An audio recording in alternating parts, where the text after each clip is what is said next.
네, 읽어보겠습니다. 시작. 성경은 구원에 관한 책이다. 네, 성경은 구원에 관한 책입니다. 구원에 관한 책. 혹시 성경이 재미있는 사람이 있습니까? 그건 아마도 구원에 관심이 있기 때문일 겁니다. 성경이 재미없는 사람이 있습니까? 그것은 아직 구원에 관해서 관심이 없을 가능성이 조금 큽니다. 역사에 관심이 있는 사람은 조선왕조실록이나 삼국지를 재밌게 볼 수 있습니다. 게임에 관심이 있는 사람은 게임 잡지가 재미있고, 또 로맨스에 관심이 있는 사람은 연애소설이 재미있습니다. 마찬가지로 구원에 관심이 있는 사람은 구원에 관한 정보가 가득한 이 성경책이 재미있을 수밖에 없습니다.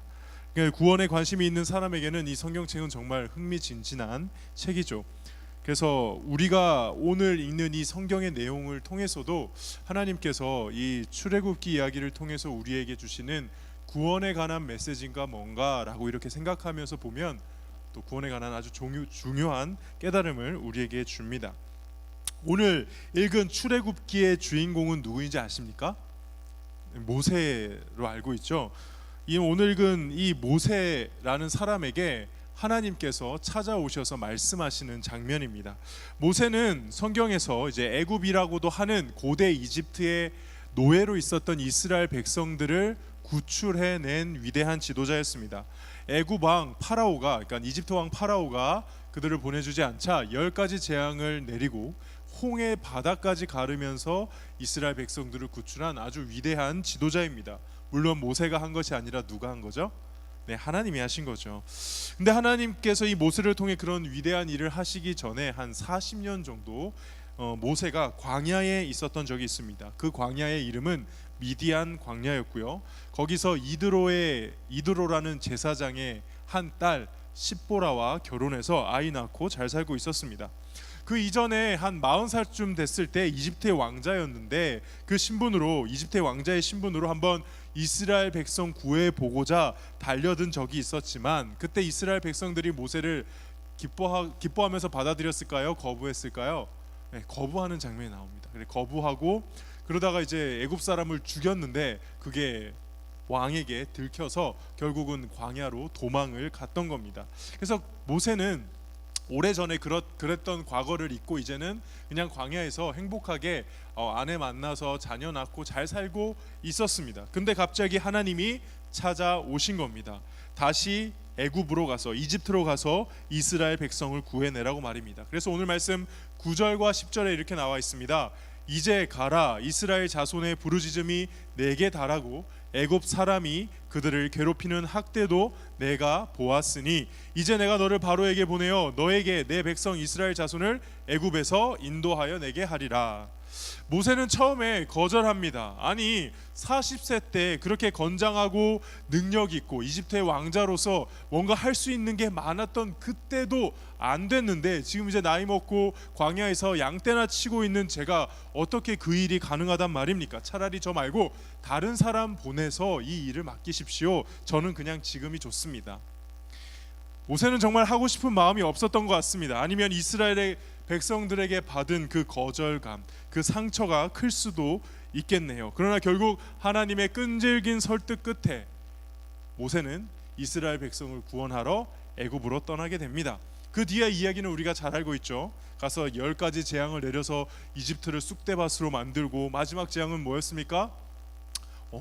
애굽에 처음 난 사람이든 동물이든 다 이렇게 죽이고, 그다음에 홍해 바다까지 가르면서 이스라엘 백성을 이집트에서, 애굽에서 탈출시킵니다.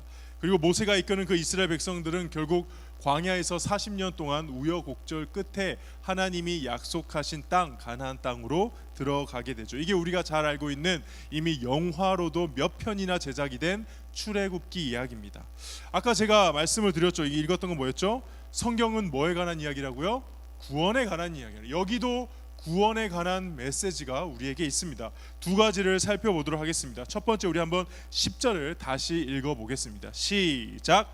이제 내가 너를 바로에게 보내어 너에게 내 백성 이스라엘 자손을 애굽에서 인도하여 내게 하리라. 첫 번째 구원은 뭐냐 읽어봅니다. 시작. 구원이란 죄로부터 해방되는 것이다. 구원이란 뭐라고요? 죄로부터 해방되는 것이다. 출애굽기가 우리에게 가르쳐주는 구원에 대한 아주 중요한 개념은 하나님께서 하나님의 백성을 애굽에서 노예로 있던 애굽에서 건져내서 해방시키신다는 겁니다. 그래서 구원을 다른 말로 하면 해방, 탈출, 구출이라고 할 수 있습니다. 구원에 대해서 오해하시면 안 됩니다. 구원받는 게 어떤 것이냐? 어떤 사람은 한 자유로운 사람이 내가 가고 싶은 것을 여행하듯이 구원을 선택한다고 생각합니다. 이거 잘못된 것입니다. 어떤 사람은 쇼핑을 하듯이 천국과 지옥 중에 천국을 선택하는 것이라고 생각합니다. 이것도 잘못된 것입니다. 그냥 어떤 사람은 구원이란 종교 생활을 하다 보면 그 사람들과 함께 있다 보면 자연스럽게 얻게 되는 그 무엇이라고 생각하는 사람도 있습니다. 이것도 잘못된 겁니다.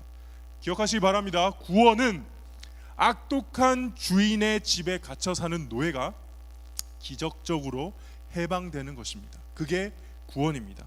오늘 본문 애굽의 노예 생활을 하면서 억압받는 이스라엘 백성들처럼 죄의 노예 생활을 하고 있는 우리가 하나님의 은혜로 해방을 얻게 되는 게 바로 구원이라는 겁니다. 여기 이스라엘 백성들은 뭐에서 구원받은 거죠? 애굽으로부터. 그럼 우리는 어디서 구원받는다고요? 죄.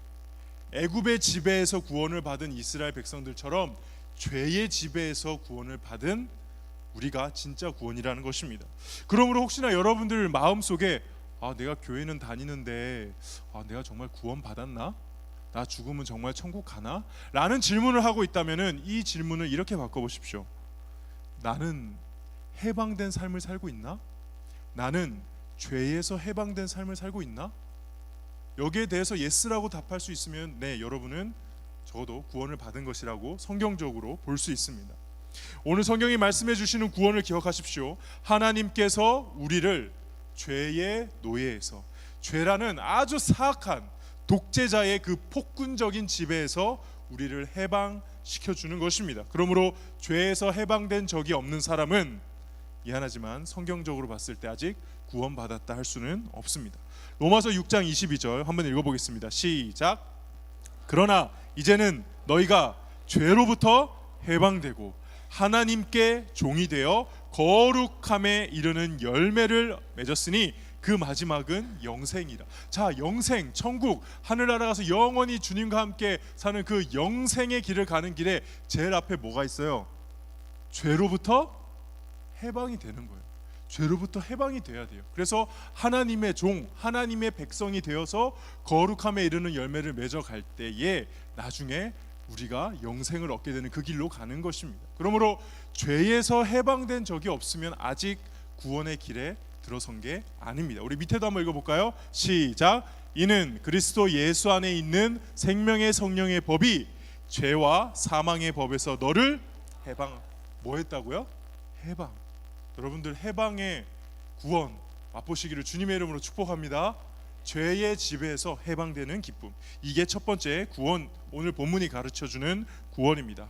오늘 본문이 가르쳐주는 두 번째, 하나님께서 모세에게 하시는 말씀 가운데 발견되는 구원에 대한 아주 중요한 가르침은 12절에 나옵니다. 우리 함께 읽어보겠습니다. 시작. 내가 그 백성을 애굽에서 인도하여 낸 후에 너희가 이 산에서 하나님을 섬기리니. 애굽에서 인도한 다음에 뭐 한다고요? 하나님을 섬기리니. 여기서 섬긴다는 것은 다른 말로 하면 뭘까요? 예배한다는 거예요. 하나님을 예배하는 것.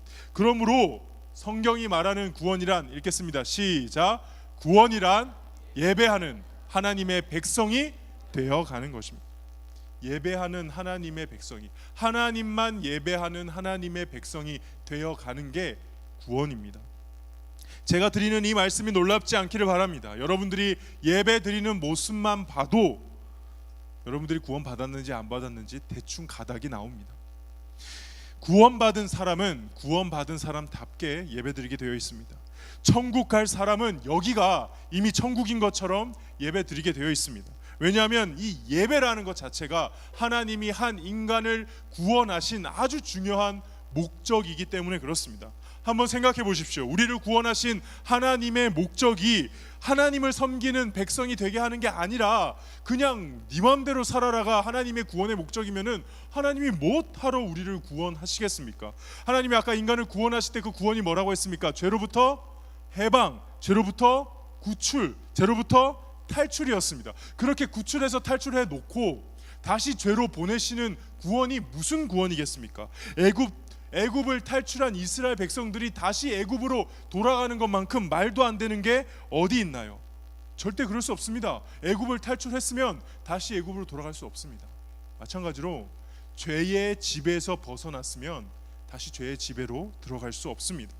하나님이 왜 우리를 죄의 지배에서 해방시켜 줬습니까? 왜 탈출시켜 주셨습니까? 이제 새로운 삶을 살라고, 이제 하나님의 백성으로 살라고 그렇게 하신 것입니다. 그래서 더 이상 애굽의 종, 죄의 노예로 살지 말고 하나님의 백성, 하나님의 자녀로 살라고, 그 구원을 베푸신 하나님만을 예배하고 하나님만을 섬기고 하나님만을 사랑하며 살라고 이스라엘 백성들을 탈출시키셨고 우리를 죄에서 탈출시키신 것입니다.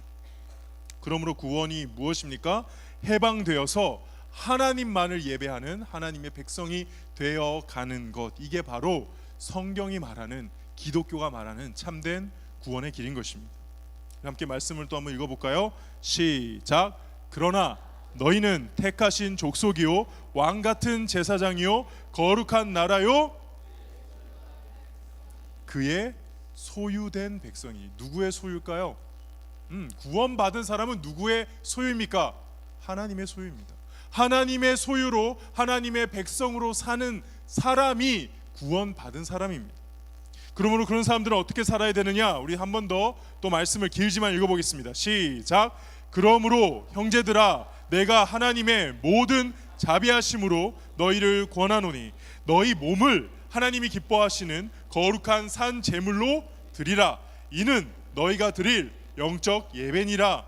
너희는 이 세대를 본받지 말고 오직 마음을 새롭게 함으로 변화를 받아 하나님의 선하시고 기뻐하시고 온전한 뜻이 무엇인지 분별하도록 하라. 여기 있는 이 말씀의 내용을 잘 살펴보십시오. 구원받은 백성이 어떻게 살아야 되는지 아주 잘 나와 있습니다. 특별히 마지막 부분에 하나님의 선하시고 기뻐하시고 온전한 뜻이 무엇인지 분별하도록 하라. 여러분들은 한 주간 살면서 이건 하나님이 기뻐하시는 거야, 이거 하나님이 기뻐하실까? 하나님 제가 이거 해도 될까요? 라고 생각하고 마음에 품고 한 주를 사셨다면 여러분들은 아마도 정말 주님을, 예수 그리스도를 영접하고 하나님이 백성이 되어서 하나님을 예배하는 백성으로 자라가는 하나님의 구원받은 백성일 가능성이 높습니다. 우리 다시 한번 정리해 볼까요? 구원이 뭐라고요? 첫 번째는 죄로부터 해방되는 것입니다. 두 번째는 하나님을 예배하는 하나님의 백성이 되는 것입니다. 첫 번째는 죄의 노예에서 해방된 거니까 노예라는 신분에서 하나님의 자녀라는 전혀 다른 존재로 탈바꿈하게 되었죠. 이걸 이제 좀 어렵게 말하자면은 중생, 거듭남 혹은 칭의 이렇게 여러 가지로 표현할 수 있을 것 같습니다. 어쨌든 단 한 번에 그렇게 돌이키는 순간이 있어야 됩니다. 신분의 변화가 일어나는 것이죠. 근데 그러고 나서 어떻게 됩니까? 하나님의 백성으로 살아가는 모습, 이것도 어려운 말로 성화라고 합니다. 그래서 기독교에서 말하는 구원은, 성경에서 말하는 구원은 이 두 가지를 다 포함하는 겁니다. 여러분들 이 둘 중에 하나만 이야기하는 구원이 옳은 구원일까요? 아니에요. 여러분 혹시나 여기에서 하나만 얘기하는 구원이 있다면 거부하십시오. 이 두 가지를 다 말해야 하는 것입니다. 그래서 세상 사람들은 구원에 대해서 착각을 크게 두 가지로 한다고 할 수 있습니다. 첫 번째 착각은 뭐냐? 우리 한번 읽어볼게요. 시작. 내 힘으로, 내 노력으로 애굽을 탈출할 수 있다. 아주 어려운 말로 행위구원 혹은 율법주의, 보통 대부분의 종교들이 이 스탠드를 취하고 있어요. 내가 구원을 받기 위해서 뭔가 노력을 해서 뭔가 이루어내야지만이 내가 구원을 받을 수 있다. 내가 어떤 대가를 치러야지만이 구원을 받을 수 있다. 그러나 잘 생각해 보십시오. 물에 빠진 사람이 스스로 어떻게 자신을 물에서 구출해내겠습니까? 화재에 당한 건물 속에 갇힌 사람이 어떻게 스스로 자신을 구원해내겠습니까? 애굽의 노예들이 어떻게 자신 스스로를 해방시킬 수 있겠습니까? 불가능한 것입니다. 절대 저와 여러분들은 죄의 지배에서 하나님의 도움이 없이 구원받을 수가 없습니다. 한번 말씀 읽어볼게요. 시작.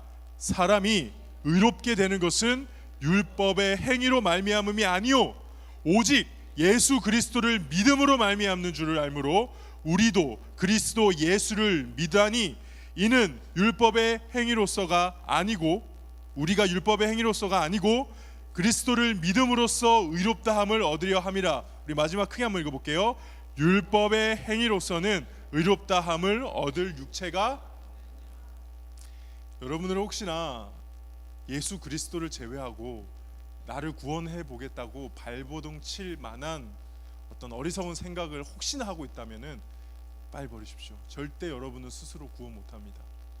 절대 구원 못합니다. 두 번째 착각이 있습니다. 두 번째 착각은 이겁니다. 우리 함께 읽어보겠습니다. 시작. 애굽만 탈출하면 그 후에는 내 맘대로. 이거 이렇게 생각하는 사람 어디에 많이 있을까요? 교회에 많을 것 같지 않아요? 애굽만 탈출하면은 가나안 땅은 내가 가겠다는 겁니다. 애굽만 탈출하고 내 마음대로 살겠다는 겁니다. 예수만 믿으면 구원 받는다고요? 아이고 좋네요. 그럼 예수 믿을게요. 교회 다닐게요. 근데 내 삶은 내 마음대로 살겠습니다. 애굽을 탈출했는데 여전히 애굽에서 사는 것처럼 사는 겁니다. 죄의 집에서 벗어났는데 여전히 죄의 지배에서 사는 것이죠. 거룩한 하나님의 백성이 되어가는데 관심이 없는 것입니다. 이런 사람이 과연 정말 구원 받았을까요? 정말 슬픈 답이지만은 구원받지 못했을 겁니다.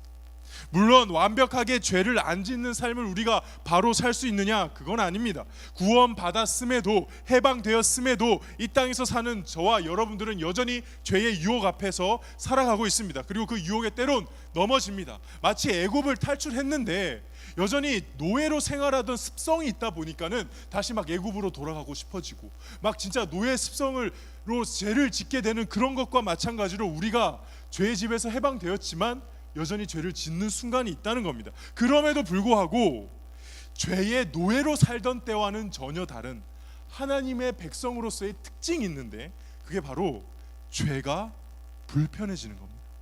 죄가 힘들어지는 겁니다. 그 죄는 그리고 그 죄를 바라보시는 하나님의 감정을 내가 느끼는 겁니다. 하나님이 그 죄를 얼마나 미워하고 싫어하시는지를 내가 함께 공감하는 겁니다. 옛날에는 그래서 이런 짓을 해도 아무 문제가 없었는데 누가 봐도 난 이거 잘못했다고 생각조차 하지 않았는데 어느 순간 뭐 수련회를 갔다 왔다던가 예배 시간에 말씀을 듣다가라든가 혹은 기도하다가던가 어느 순간에 갑자기 그게 죄로 느껴지고 그것을 보고 혐오하는 감정까지 생기고 막 몸서리치도록 죄가 싫어지는 경험을 혹시나 하신 사람이 있습니까? 만약 그렇다면 정말 하나님의 큰 은혜를 받은 겁니다. 정말 그분은 하나님의 백성이 되어 있을 가능성이 굉장히 높습니다. 성령님이 우리 안에서 역사하지 않고는 절대 죄에 대한 감각을 느낄 수가 없습니다. 죄의 지배를 받는 노예들은 그게 죄인 줄 모릅니다. 그냥 사는 거지. 뭐 양심의 가책이 있다지만은 계속 지어보십시오. 양심이 묻어집니다. 양심이 묻어지고 전혀 죄라고 생각하지 않고 이게 뭐 죄냐라고 하고 살아가죠. 그러나 정말 하나님의 백성으로 사는 사람들은 그 안에 죄에 대한 불편함이 있어요. 그래서 죄를 짓는데 세상 사람과 다른 게 있어요. 뭐가 다를까요? 회개를 해요. 여러분들 죄를 짓죠? 그러면서 내가 진짜 예수 믿는 사람인데 이를 죄를 짓는가? 일단 그렇게 생각한다는 것 자체가 저는 너무 감사해요. 예수 안 믿는 사람들은 절대 그렇게 생각 못해요. 근데 그렇게 생각하고 하나님 앞에 나와 정말 이 죄를 갖고 싸우는 마음으로 기도하고 회개한다? 정말 감사합니다. 만약에 여러분들이 이번 수련회에 가서 받는 은혜가 어떤 은혜가 되느냐? 저는 이 은혜가 있어야 되는 줄 믿습니다. 죄가 진짜 죄로 느껴지는 거예요. 죄가 얼마나 더러운 건지 내가 몸서리치도록 싫어지는 거예요. 방언 받으셨으면 좋겠습니다. 하나님의 환상을 봤으면 좋겠습니다. 음성 들었으면 좋겠습니다. 근데 진짜 여러분들이 경험해야 될 특별한 하나님의 은혜는 죄가 죄로 여겨지는 은혜입니다. 그 죄를 회개할 수 있는 은혜가 이번 수련회 때 꼭 있으시기를 주님의 이름으로 축복합니다. 우리 말씀 한번 마지막 볼까요? 읽어보겠습니다. 시작. 우리가 알거니와 우리의 옛사람이 예수와 함께 십자가에 못 박힌 것은 죄의 몸이 죽어 다시는 우리가 죄에게 종노릇하지 아니합니다. 다시는 우리가 죄에게 종노릇하지 아니하려 함이냐. 다시는 우리가 죄의 종노릇하지 아니하려 함이니다. 죄의 종노릇하지 않는 저와 여러분이 되기를 주님의 이름으로 축복합니다. 말씀을 정리하겠습니다. 오늘 이야기를 보면은 무엇이 떠오르시나요? 모세가 하나님으로부터 말씀을 받습니다. 저는 이 모세의 모습에서 불완전하나마 이 모세의 모습 속에서 예수님의 모습을 봅니다. 애굽의 노예로 사는 이스라엘 백성들을 위해 하나님께서 모세를 보내셨습니다. 그와 마찬가지로 죄의 노예로 사는 우리를 위해서 하나님께서 예수님을 보내주셨습니다. 이스라엘의 구원은 백성들 스스로 구원받기 위해 무언가를 했을 때 얻게 되는 것이 아니라 그 하나님이 보내주신 모세를 따라갔을 때 구원이 있었습니다. 마찬가지로 우리의 구원은 우리가 굉장히 착한 일을 많이 하고 구원받기 위해 노력한다고 해서 쟁취되는 것이 아니라 구원을 위해 하나님이 보내주신 예수님을 따라갈 때 그 구원이 있는 것입니다. 모세는 불완전한 인간이라서 하나님께서 5번이나 설득해야지, 강권해야지 애굽으로 갔었지만 예수님은 이미 하나님과 한 마음이 되어서 우리를 구원하시기 위해 기꺼이 인간의 몸을 입고 이 땅에 오셨습니다. 모세는 자신이 구원할 백성들로부터 거부당하고 거절당하고 죽을 뻔까지 했지만 예수님은 더 나아가서 실제 그 당신이 구원하실 인간들로부터 십자가에 못 박혀 죽임까지 당했습니다. 모세는 이스라엘 백성들을 위해 목숨 걸고 기도했듯이 예수님 또한 십자가에 못 박히는 그 순간까지 자기를 죽이는 인간들을 향해 저들의 죄를 사하여 주시옵소서, 우리 인간들을 위해, 우리를 위해, 나를 위해 기도하고 계십니다. 그래서 우리가 구원을 받은 것이죠. 저와 여러분들은 이스라엘 백성들이 애굽의 노예에 속할 것인지 모세가 이끄는 하나님의 백성에 속할 것인지를 결정해야 하듯이 세상의 악한 죄악의 삶, 죄의 지배를 받으며 노예로 살 것인지 아니면 하나님의 백성, 하나님의 종으로 살 것인지를 결정해야 되는 것이죠. 그게 바로 믿음이라는 것입니다. 여러분은 정말 애굽에서 해방되셨습니까? 죄의 지배에서 해방되셨습니까? 여러분은 하나님을 섬기는 백성입니까? 죄를 회개하며 언제나 하나님을 예배하고자 발버둥 치고 계십니까? 만약에 이 질문에 진지하게 답을 할 수 있다면 감사하게도 성경에 따르면 구원받은 하나님의 백성의 길을 가고 있는 것입니다. 부디 이곳 가운데 이 참된 구원의 길을 깨닫는 은혜가 있으시기를 주님의 이름으로 축복합니다. 그리고 이번 수련회가 참여하는 모든 사람들에게 이 구원의 길에 대한 깨달음을 얻고 하나님 앞에 하나님의 백성으로서 죄에 대한 해방과 하나님의 백성으로서 삶을 살아가는 우리 친구들 될 수 있기를 주님의 이름으로 축복합니다.